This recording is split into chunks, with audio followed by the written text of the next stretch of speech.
নমস্কার। আশা করি আপনারা সকলেই ভালো আছেন। আপনারা বহুদিন ধরে আমার প্রোগ্রামগুলো দেখে আসছেন। আমি টিপস টোটকা বহু বলে আসছি এবং আপনাদের কাজেও লাগে এই টিপস টোটকাগুলো। আমি চাই আমার যত সব টিপস টোটকাগুলো রয়েছে, শাস্ত্র উল্লেখে যেগুলো রয়েছে, সেগুলো পড়ে পড়ে আপনাদের কাছে তুলে ধরি। আপনারা সকলেই জানেন নবদুর্গা, নবরাত্রি যেটা আমরা পালন করে থাকি, আপনারাও পালন করছে এখন। এখন তো দেখছি প্রায় সব বাঙালি ঘরে ঘরে নবদুর্গাকে নবদুর্গা পুজো হয়ে থাকে। আপনারা এটা জানেন কি, এই নটা দিন যে হয় 216 ঘন্টা আর 12,960 মিনিট আর 7,77,600 সেকেন্ড, এই এত মিনিট, এত সেকেন্ড, এত ঘন্টা আমরা পাচ্ছি দেবী দুর্গার পূজা আর্চা করার জন্য। এক একটা সেকেন্ড, এক একটা মুহূর্ত আপনাদের বলবো পবিত্র পাবন এবং আমাদের আশীর্বাদের জন্য।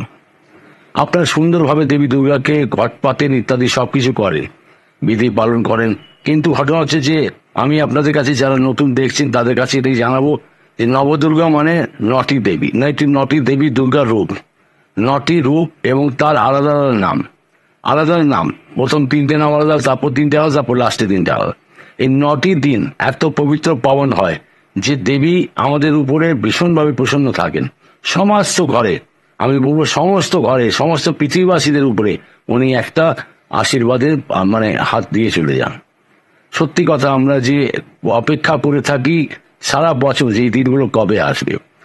আমরা কিন্তু প্রত্যক্ষ রূপে, আর বলবো যে দুটো নবদুর্গার পুজো যেটা দুটো করি, আর দুটো হচ্ছে গুপ্ত নবরাত্রি যেটা বলা হয়। 3 মাস পর পর এগুলো আসে। যেমন আমরা করি একটা ওই চৈত্র মাসে যেটা হয় বাসন্তী পুজো, তখন একটা নবরাত্রি পূজন হয়ে থাকে, আর একটা হয় আপনাদের এই নবদুর্গার। এবার হচ্ছে আমি আপনাকে নটি নাম বলবো। এই নটি মুখ্য কি বলবো, এই নটি মুখ্য গ্রহ যে আমাদের জীবনকে সঞ্চালন করে থাকেন। আর নটি দেবীর সাথে জুড়ে আছেন 9টি গ্রহ আর 16টি উপগ্রহ। নটি গ্রহ সমস্ত এই সময় দেবী স্বর্ণাপন্ন হয়ে যান। এই যে আমরা যে 9টি গ্রহকে সব আমাদের সঞ্চালন করে, এই সময়তে দুর্গাপূজার সময় 9টি দিন থাকে, তো যে কোনো ধরনের আপনারা যে রত্ন কবচ যন্ত্র ইত্যাদি যাই কিছু পড়বেন, সব দেবীর আশীর্বাদ আপনারা পাবেন। আর এর গুণাগুণ এত 10 গুণ বেড়ে যায়, এত বৃদ্ধি পায়, তা সে সমস্ত জিনিস আমাদের কাজে লেগে যায়। মায়ের আশীর্বাদই এমন একটা অসীম কৃপা মায়ের আমাদের উপরে থাকে যে এই সময়টাতে আমরা যে কোনো ধরনের জিনিস রত্ন ধারণ করি, সেটা আমাদের তার গুণাগুণ 10 গুণ বেশি পাই। এটাই হচ্ছে কথা, মহিমা মায়ের। সত্যি কথা যে সমস্ত দেবদেবী যত আছেন, সমস্ত দেবদেবী যত আমাদের দুনিয়া পৃথিবীতে যত দেবদেবী আছেন, সমস্ত দেবদেবী এনার আরাধনা করে থাকেন। কারণ ইনি হচ্ছেন শক্তির প্রতীক আর শ্রদ্ধার প্রতীক। এনার দ্বারাই আমরা আজকে যত কিছু আমরা সব করতে পারছি, মায়ের জন্যই করতে পারছি। আর এই সময়টাতে যা কিছু ধারণ করবেন, আমরা নতুন বস্ত্র দান করি, নতুন জিনিস কিনি, নতুন গাড়ি কিনি, অনেক কিছু করি। বাড়ির জন্য আমরা নিজের সুখ সাধনের জন্য অনেক কিছু নিয়ে আসি। কিন্তু এই যে সময়টা এত পবিত্র পাবন দিন, আমি যে বললাম 216 ঘন্টা 12,960 মিনিট আর 7,77,660 সেকেন্ড, এই এক একটা সেকেন্ড বলবো মূল্যবান। আপনি যা কিছু করবেন এই সময়টাতে, দেবী ভীষণভাবে আপনার উপরে প্রসন্ন হবেন, আর প্রসন্ন হয় আপনাদেরকে আশীর্বাদ দেবেন। আর বিশেষ করে আপনারা বলে রাখি যে আপনারা যে ঘট পাতার বিধিটাকে আমি আপনাকে জানাবো। আজকে আমি আপনাদের জানাচ্ছি দেবীর 9টি নাম এবং তার কি আলাদা আলাদা নামগুলো জানাবো, এবং 9টি দেবীর যে গ্রহ সঞ্চালন, কোন গ্রহকে উনি সঞ্চালন করেন, 9টি গ্রহ তো আমাদের, কোন গ্রহকে ওনারা কোন রূপে সঞ্চালন করেন সেটা জানাবো। আর কি কি জিনিস ভোগে দিতে হয় সেটা জানাবো। এগুলো দেবেন, করবেন। আপনি সামান্য কাজ, এমন কিছু ব্যাপার নেই। আপনার বাড়িতে যদি ঘট নাও পাতেন, আমি এমন ছোট ছোট টিপস টোটকাও দেবো যেগুলো না পেতেও, আপনি ঘট না পেতেও বাড়িতে দেখবেন ছোট্টভাবে ছোট্ট রূপে পুজো করতে পারেন। কিন্তু একটা জিনিস আমার খুব কষ্ট লাগে যে আমরা তো সবাই মায়ের পুজো সবাই করি। আমরা বৈষ্ণো দেবীতে যাই, আপনারাও যান, পুজো করেন দেবী দুর্গার, কিন্তু অনেক ঘরে আমি দেখি মা দুর্গার ফটোও রাখেন না আপনারা। এটাই আমার খুব কষ্ট লাগে। দয়া করে আপনারা বাঙালিরা বিশেষ করে বলবো, দুর্গা পূজাটাকেই একটা সব থেকে বড় উৎসব মানেন, আর সব থেকে বড় আপনাদের পাবন পবিত্র পুজো যেটাকে বলা হয়। তা এই সময়টাতে আপনারা অবশ্যই একটা অন্তত বৈষ্ণো দেবীর ফটো রেখে দিন, কোনো অসুবিধা নেই। মা দুর্গার সৌম্যরূপের একটা ফটো রেখে দিন, খুব ভালো হয়। তা অবশ্যই নিজে ঘরের মধ্যে দেবী দুর্গার একটা ফটো রাখবেন। আপনি সারা বছর যদি বলবো নাই কিছু পারেন, একটা ঘিয়ের প্রদীপ ওনাকে প্রতিদিন একটা করে জ্বালান ওনার সামনে, অবশ্যই জ্বালাবেন। দুটো লবঙ্গ তার মধ্যে দিয়ে দেবেন, অল্প কর্পূর দিয়ে দেবেন, খুব ভালো হবে। আপনাদের ঘরে এত সুন্দর বাতাবরণ হবে, পরিবেশ এত ভালো হবে, আপনার কল্পনা করতে পারবেন না। তাহলে আমি আপনাদেরকে জানাচ্ছি দেবী নটা দেবী, আর তার নাম, আর তার কোন গ্রহকে উনি সঞ্চালন করে, আর কি ভোগে দিতে হয়, আর তার দ্বারা সেই দেবী দ্বারা আমরা কি সুখ পাই, সমস্ত কিছু জানাবো। সরস্বতী, লক্ষ্মী ও কালী তিনজনকে মিলিয়ে মা দুর্গা। প্রথম দেবী হচ্ছেন, প্রথমা তিথিতে আমরা পুজো করব দেবী শৈলপুত্রীর। দেবী শৈলপুত্রী ওনার রূপটা হচ্ছে প্রথম রূপটা, আর এনাকে ভোগে দিতে হয় গাওয়া গরুর ঘি দিতে হয়। এবং মেষ রাশি, বৃশ্চিক রাশি জাতক জাতিকাদের হলেন ইনি ইষ্ট দেবী। এটা জরুরি নেই যে মেষ রাশি বৃশ্চিক রাশিরাই পুজো করবেন, তা নয়, ওনাই ইষ্ট দেবী। আপনার নবদুর্গার পুজো সবসময় করবেন, কিন্তু এটা বিশেষ করে বলবো যে মেষ রাশি বৃশ্চিক রাশি জাতক জাতিকা সেই দিন মা দুর্গার কাছে, দেবী শৈলপুত্রীর কাছে যা আপনি চাইবেন তাই পাবেন। এবার হচ্ছে ইনি হচ্ছেন আরোগ্যের দেবী, আরোগ্য প্রাপ্তির দেবী হন। এবার রবি গ্রহের নিয়ন্ত্রিকা বা সঞ্চালিকা, রবি গ্রহ সূর্যদেবের এনি নিয়ন্ত্রিকা বা সঞ্চালিকা বলা হয় নাকি। এনার পুজো করে মানুষ আরোগ্য প্রাপ্তি করে, আর প্রথম দিনে এনার পুজো হয়ে থাকে। মেষ রাশি বৃশ্চিক রাশি জাতক জাতিকাদের এনার, আপনি কিছু নাই করুন, শুধু এইভাবেই করে যান না, মানে যেটা বললাম যা যা ভোগের দিতে হয় সেগুলো দিয়ে যান, দেখবেন আপনার নবরাত্রি পুজো হয়ে গেল। তারপর আপনি যাই কিছু করুন, যাই কিছু খান, যেখানে ঘুরতে যান, কোনো অসুবিধা নেই। সকালে উঠেই বাড়ির যে কোনো একজন বড়জন, সে পুরুষ হোক মহিলা হোক যেই হোক, আপনি নটা দেবীর যে নামগুলো আছে প্রতিদিন দিন স্মরণ করুন, আর প্রতিদিন সেই হিসাবে ওনাকে ভোগ দিয়ে যান, দেখবেন আপনার নবদুর্গার পুজো আপনার কমপ্লিট। খুব সরলভাবে আর ছোটভাবে আপনাদের ঘরের মধ্যে পুজোটা আমি নিয়মটা বলবো। আর আপনারা পাচ্ছেন দেবী ব্রহ্মচারী দ্বিতীয় দিনে। ইনি হচ্ছেন তুলা রাশির জাতক জাতিকাদের মানে ইষ্ট দেবী, তুলা রাশির জাতক জাতিকাদের ইষ্ট দেবী। এনাকে শক্কর, মানে চিনির একটা রূপ হয় শক্কর, যেটা একদম গুঁড়ো গুঁড়ো হয়, যেটা মিষ্টির দোকানে দেখবেন বেশিরভাগ ওই সন্দেশের উপর ইত্যাদি দিয়ে থাকেন। আর ইনি হচ্ছেন রাহু, ছায়াগ্রহ রাহুর নিয়ন্ত্রিকা বা সঞ্চালিকা। ইনি দীর্ঘায়ুর লাভের জন্য ইনি হচ্ছেন দেবী ব্রহ্মচারিণী। তাই এনাকে শক্কর ভোগে দেবেন। তুলা রাশি জাতক জাতিকাদের ইষ্ট দেবী হয়ে গেলেন ইনি।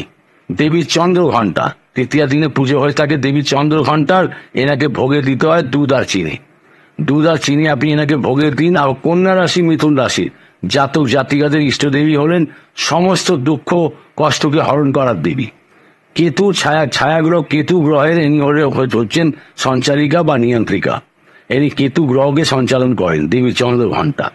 তারপর চলে আসছি দেবী চতুর্থীর দ্বিতীয় তিথিতে পুজো হয়ে থাকে দেবী কুষ্মান্ডাকে ভোগে দিতে হয় মালপুয়া।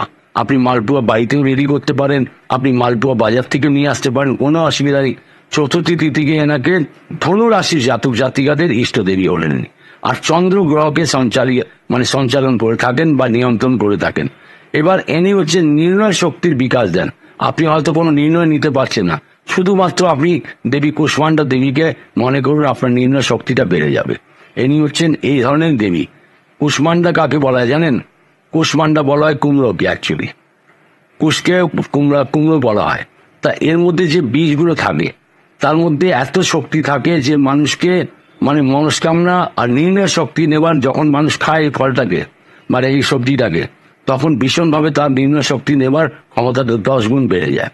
তারপর চলে আসছি পঞ্চমী তিথি, আর ইনি হচ্ছেন দেবী স্কন্দ মাতা হচ্ছেন বর্তমান কলা বা হলুদ কলা, এনাকে ভোগে দিতে হয়। কুম্ভ রাশি জাতক জাতিকাদের ইনি হলেন ইষ্ট দেবী, আর মঙ্গল গ্রহকে ইনি সঞ্চালন করে থাকেন বা নিয়ন্ত্রণ করে থাকেন। বুদ্ধির বিকাশ, বাচ্চাদের বুদ্ধির বিকাশ আর মানুষের বুদ্ধি বিকাশ ইনিই করে থাকেন দেবী স্কন্দ মাতা। এইভাবে আপনাদের জানালাম 5টা দেবী, আরো জানাচ্ছি 4টে আর রয়ে গেছেন। কিন্তু ঘটনা হচ্ছে আপনারা এই যে শুনলেন, যে রাশি হিসাবে আমি জানাচ্ছি, সেগুলো তো সেই দিন তো অবশ্যই করবেন, আপনি বিশাল ভালো ফলাফল পাবেন। আপনি জেনে রাখুন, আমি বলছি আমরা বহু বছর ধরে, আমরা ছোটবেলা থেকে বলতে গেলে এইসব পুজো করে আসছি, ঘরের মধ্যেই করে থাকি। দুর্গা পুজো মানে সবার, আর আপনারা এখন নবরাত্রি পর্যন্ত বলবো বাঙালিদের ঘরে ঘরে হচ্ছে, সবার ঘরে হচ্ছে। আর এই টাইমটাতে সবার ঘরে ঘরে বিশেষ করে হবে, কারণ সকলেই চান শান্তি, শক্তি এবং ফলাফল, অর্থ শক্তি ইত্যাদি সব রকমের অর্থ বৃদ্ধি যেটা হয় সব রকমের। আমি প্রথমে বললাম দেবী সরস্বতী, লক্ষ্মী আর কালীর সংমিশ্রণই হচ্ছেন দেবী দুর্গা। এনাদের 3 দিন করে বলতে গেলে পুজো হয়। তার প্রথম যেটা বলবো আমি একটা কথা, যে আপনারা যদি বাড়ির একজন যখন এই পুজোটা বা এনাদের আপনি পুজো করবেন, তখন আপনি হ্যাঁ মন্ত্র যদি বলেন আমি আপনাদের মন্ত্র লাস্টে বলে দেবো, কিন্তু ঘটনা হচ্ছে যে আপনারা অবশ্যই কেউ বাড়ির একজন অন্তত নিরামিষ আহার করবেন এই 9টা দিন যদি পারেন। আর অখণ্ড প্রদীপ ঘিয়ের প্রদীপ আপনারা আজকাল তো পাওয়া যায় অখণ্ড প্রদীপ, তার নিচে জ্বলতে থাকে, উপরে ঘি দিতে হয়। সেই অখণ্ড প্রদীপ যদি 9 দিন জ্বালাতে পারেন, তাহলে দেখবেন আপনারা কি সুন্দর ফলাফল পাবেন। দেবীর অসীম কৃপা আপনি পাত্র হয়ে যাবেন। বাড়ির যেগুলো যতগুলো সদস্য আছে সকালে অন্তত একবার মা দুর্গাকে একটা ফুল অর্পণ করুন, নিজের মনস্কামনা বলুন, আর নিজের রাশি হিসাবে সেই দেবীর নামগুলো আপনি একবার বলে থাকুন। দেবী চন্দ্র ঘণ্টায় নমঃ, দেবী ব্রহ্মচারিণীয়ায় নমঃ, দেবী শৈলপুত্রীয়ায় নমঃ, এইভাবে মন্ত্র নিজে বলতে থাকুন, কোনো অসুবিধা নেই। আপনি এনাদের কাছ থেকে কি যে ফলাফল পাবেন কল্পনা করা যায় না। দেবী ভীষণ, আমি বলবো এই সময়টাতে এত পবিত্র সময় হয়। এই যে যত ঘন্টা, যত মিনিট, যত সেকেন্ড আমি বললাম, এক একটা মিনিট, এক একটা সেকেন্ড আপনাদের কাজে লাগবে। আর এই সময় যে কোনো জিনিস ধারণ করা মানেই আপনাদের তার গুণাগুণ 10 গুণ বেড়ে যায়। আপনারা নিশ্চয়ই এই সময় নতুন জামা প্যান্ট ইত্যাদি পরে থাকেন। আমি বলবো নতুন জামাও যদি কিনছেন, দেবীর একটা সিঁদুর, একটুখানি সিঁদুর আর তার সাথে যদি কেশর একটু হাতে নিয়ে মা দেবীকে লাগিয়ে তারপর আপনার জামার ভেতর দিক দিয়ে খলের তলের দিকে একটু করে লাগিয়ে দেবেন, সেটা আপনার জামা প্যান্ট আপনার শুভ হয়ে যায়। জানেন, বিশাল পবিত্র মাস, পবিত্র দিন, এক একটা দিন পবিত্র হয়। দেবী কাত্যায়নী, ষষ্ঠী পুজোতে দেবী কাত্যায়নী হয়, ষষ্ঠ দেবী হলেন কাত্যায়নী। এনাকে ভোগে দিতে হয় মধু, একটা ছোট্ট বাটিতে মধু ভোগ দিয়ে দেবেন। মকর রাশি জাতক জাতিকাদের ইনি হলেন ইষ্টদেবী। বুধ গ্রহকে ইনি সঞ্চালন করে থাকেন বা নিয়ন্ত্রণ করে থাকেন। ইনি হচ্ছেন আকর্ষণ ও সৌন্দর্য বৃদ্ধির দেবী। আকর্ষণ এবং সৌন্দর্য বৃদ্ধির দেবী হলেন দেবী কাত্যায়নী। দেবী কাল রাত্রির পুজো হবে আগামী সপ্তমীতে। দেবী কাল রাত্রির এনাকে ভোগে দিতে হয় আখের গুড়। সিংহ রাশির জাতক জাতিকাদের ইষ্ট দেবী হলেন আপনার দেবী কালরাত্রি। হঠাৎ বিপদ ও শোক মুক্তির থেকে, আপনার হঠাৎ বিপদ কিছু পড়ে গেল বা শোক কিছু পড়ে গেল, এমন শোক থেকে মুক্তি করার জন্য ইনি হচ্ছেন সেই দেবী কালরাত্রি। দেখুন, আমরা তো বলবো আমরা পুজোর সময় এনার নামগুলো মনে রাখি, এটাই তো। কিন্তু যে রাশির জাতক জাতিকারা আছেন, আপনি একদম মনে করে নিন যে এনাকেই স্মরণ করতে হবে। আপনার আপদ বিপদ যত রকমের কিছু হোক, শুধু ওনার নামটা নিয়ে মনের মধ্যে রেখে নিন। যার রাশি আছে সেই হিসাবে আপনারা মনে রাখুন। আমি আপনাদের একটা সিম্বল দেখাবো, সেরকম ধরনের যদি রূপর একটা কিছু সিম্বল করে যদি আপনারা মানে ওই রাশির জাতক জাতিকারা যদি পড়তে পারেন, খুব ভালো হবে। দেবী মহাগৌরী, যেটা সব থেকে মেন পুজো হয় অষ্টমী তিথিতে। ইনি হচ্ছেন অষ্টমী তিথিতে পুজো হয় দেবী মহাগৌরী। আর এনার বৃষ রাশি জাতক জাতিকাদের হলেন ইষ্টদেবী। দেবগুরু বৃহস্পতি ইনি সঞ্চালিকা। দেবগুরু বৃহস্পতির সঞ্চালিকা এবং নিয়ন্ত্রিকা। সমস্ত কষ্টের নিবারণ ইনি একমাত্র করে রাখেন এবং সন্তানের রক্ষা করেন দেবী মহাগৌরী। এনাকে ভোগে দিতে হয় ছোলা। ওই যে ছোলা যে পাওয়া যায়, সেটাকে ভালো করে তেলের মধ্যে ভেজে নিতে হয়, আর তার সাথে হালুয়া, এই দুটো প্লাস এক নারকেল, এনাকে ভোগে দিতে হয় 3টে জিনিস। আপনারা এনাকে ভোগে অষ্টমীর পুজো তো সব থেকে বড় পুজো হয়ে থাকে। আর আপনারা জানেন কন্যা পুজো হয় অষ্টমীতে হয়, নবমীতে হয় আবার। তারপরে চলে আসছি নবমী পুজো। দেবী সিদ্ধিদাত্রী হচ্ছেন নবমী পুজোর ইষ্ট দেবী। আপনারা জানেন কর্কট রাশি আর মীন রাশি জাতক জাতিকাদের ইষ্ট দেবী হলেন দুধ এবং দুধ চালের পায়েস। দুধের সাথে চালের পায়েস, যেটা চালের পায়েস আপনারা করেন, দুধ চালের পায়েস, ওটা ভোগে দিতে হয়। তারপরে কালো তিলের নৈবেদ্য কিছু দিতে হয়। আপদ বিপদ থেকে মুক্তি রক্ষা করেন, যেহেতু কালো তিলের মানে এটা দিলে। শুক্র গ্রহের সঞ্চালিকা হলেন দেবী সিদ্ধিদাত্রী। মানে যত রকমের জীবনে আপদ বিপদ, দুর্ঘটনা, বিপত্তি, মৃত্যু হয়, সমস্ত দিকে আমাদেরকে রক্ষা করেন এই 9টি দেবী। আমি বলবো যে আপনাদের রাশি হিসাবে কর্কট রাশি, মীন রাশির হলেন সিদ্ধিদাত্রী, দেবী মহাগৌরী হলেন বৃষ রাশির, আর দেবী কালরাত্রি হলেন সিংহ রাশির, দেবী কাত্যায়নী হলেন মকর রাশির। সেই সূত্রে আপনাদের এই রাশি হিসাবে আপনারা সেই দেবীর প্রত্যেক দিন আপনার নাম করুন। এ নয় যে আপনি সিংহ রাশি আছেন তার মানে আপনি শুধু কালরাত্রির দিন, সপ্তমী দিনই পুজো করুন, তা নয়। আপনি প্রথমার থেকে নিয়ে নবমী অবধি সমস্ত দেবীর নাম নিন, শুধু ওনার নাম নিলেই যথেষ্ট। আমি বলবো আর ভোগের যে জিনিসগুলো বলে দিয়েছি সে ভোগে আপনি দিন। আজ কত বছর ধরে আমি আপনাদেরকে এগুলো বলে আসছি, আপনারা শুনছেন এবং বাড়িতে করছেন। পালন করছেন বলেই আজকে আমরা সকলেই সুখী আছি। যে দেবী দুর্গার যে 9টি রূপ, এই 9টি রূপের যখন আপনি পুজো করবেন, আপনাদের সমস্ত কিছু মনস্কামনা পূর্ণ হবে। আপনি সমস্ত 9টি দেবীর মানে নামগুলো জানলেন, ভোগের কথাগুলো জানলেন, এবং তার সাথে জানলেন আপনারা যে কোন কোন রাশির উনি সঞ্চার মানে ইষ্ট দেবী, আর তার সাথে জানলেন আপনারা যে কোন কোন গ্রহকে ওরা উনি সঞ্চালন করে থাকেন বা নিয়ন্ত্রিকা।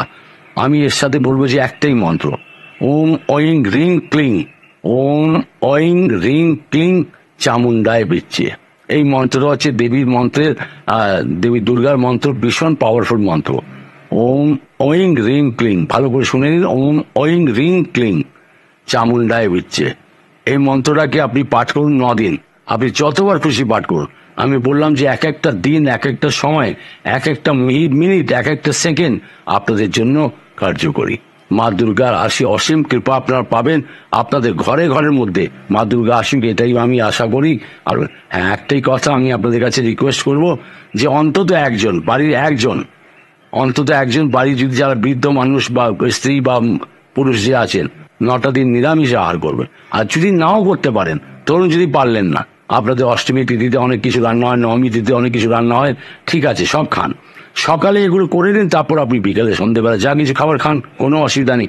মাকে আপনি যেই আরাধনা করবেন, যারাই করবেন, মাথার উপরে লাল রঙের চুন্নি অবশ্যই দেবেন। মাকেও পড়াবেন, আপনি নিজেও পড়বেন, অবশ্যই একটা ফটো রেখে পূর্ব দিকে রেখে, আর তার সাথে উপরে একটা শিবের ছোট্ট একটা ফটো লাগিয়ে দেবেন, আর পুজো করুন। এই 9টা নবরাত্রিতে 9 দিন মেতে যান, আপনার মেতে যান এনার সাথে, দেখবেন ফলাফল নিশ্চিত। এনে যে হিসাবে ইনি ফলাফল দেন, যে মন প্রাণ ভক্তি সহ যদি করতে পারে ঠিকভাবে, আপনি ফলাফল নিশ্চিত পাবেন। ওম ঐং হ্রিং ক্লিং চামুন্ডায় বিচ্ছে, এই মন্ত্রটাই শুধু পাঠ করতে হয়। আপনাদের আমি লিখেও দেখিয়ে দিয়েছি, লাস্টে দেখে নিন, ওম ঐং হ্রিং ক্লিং চামুন্ডায় বিচ্ছে। ভালো থাকুন, সুখে থাকুন, আনন্দে থাকুন। নমস্কার, আবার দেখা হবে।